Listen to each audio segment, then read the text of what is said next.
राम और उनके भाइयों के अलावा राजा दशरथ एक पुत्री के भी पिता थे। श्री राम के माता पिता एवं भाइयों के बारे में तो प्रायः सभी जानते हैं, लेकिन बहुत कम लोगों को यह मालूम है कि राम की एक बहन भी थी जिनका नाम शांता था। वे आयु में चारों भाइयों से काफी बड़ी थी। उनकी माता कौशल्या थी। ऐसी मान्यता है कि एक बार अंग देश के राजा रोमपद और उनकी रानी वशिनी अयोध्या आए। उनको कोई संतान नहीं थी। बातचीत के दौरान राजा दशरथ को जब ये बात मालूम हुई तो उन्होंने कहा, मैं अपनी बेटी शांता आपको संतान के रूप में दूंगा। ये सुनकर रोमपद और वशिनी बहुत खुश हुए। उन्होंने बहुत स्नेह से उसका पालन पोषण किया और माता पिता के सभी कर्तव्य निभाए। एक दिन राजा रोमपद अपनी पुत्री से बातें कर रहे थे।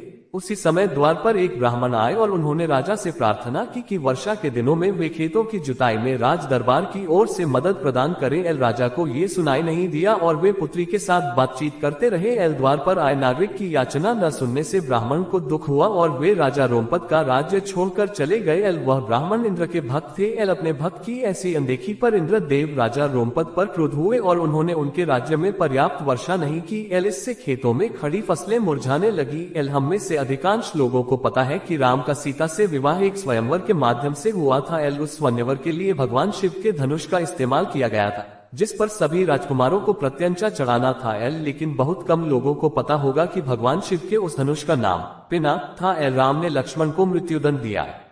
रामायण में वर्णित है कि श्री राम ने न चाहते हुए भी जान से प्यारे अपने छोटे भाई लक्ष्मण को मृत्युदंड दिया था। आखिर क्यों भगवान राम ने लक्ष्मण को मृत्युदंड दिया था?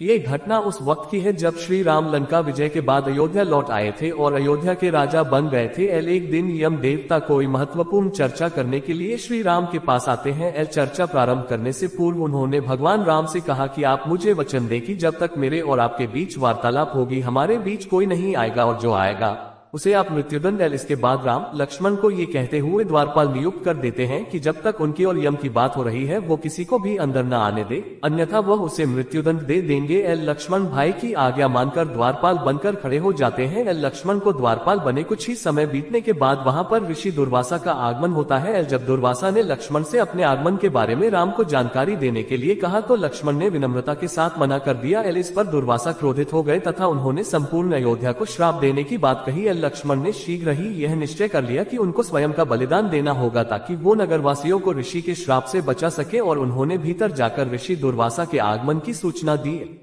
अब श्री राम दुविधा में पड़ गए क्योंकि उन्हें अपने वचन के अनुसार लक्ष्मण को मृत्युदंड देना था। इस दुविधा की स्थिति में श्री राम ने अपने गुरु वशिष्ठ का स्मरण किया और कोई रास्ता दिखाने को कहा। गुरुदेव ने कहा कि अपनी किसी प्रिय वस्तु का त्याग उसकी मृत्यु के समान ही है। अतः तुम अपने वचन का पालन करने के लिए लक्ष्मण का त्याग कर दो। लेकिन जैसे ही लक्ष्मण ने ये सुना तो उन्होंने राम से कहा कि आप भूलकर भी मेरा त्याग नहीं करना। आपसे दूर रहने से तो यह अच्छा है कि मैं आपके वचन का पालन करते हुए मृत्यु को गले लगा लूं। ऐसा कहकर लक्ष्मण ने जल समाधि ले लिए।